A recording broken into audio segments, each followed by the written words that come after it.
Alright, your turn, Matthew. Hello guys.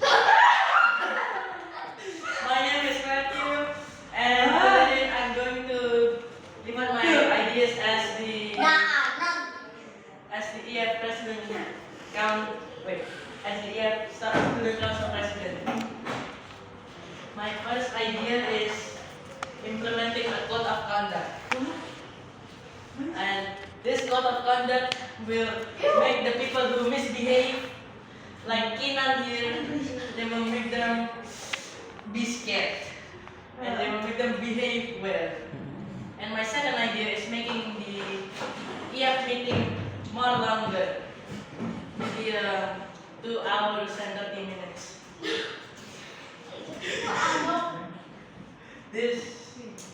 That's the end. That's all my ideas. I only have two.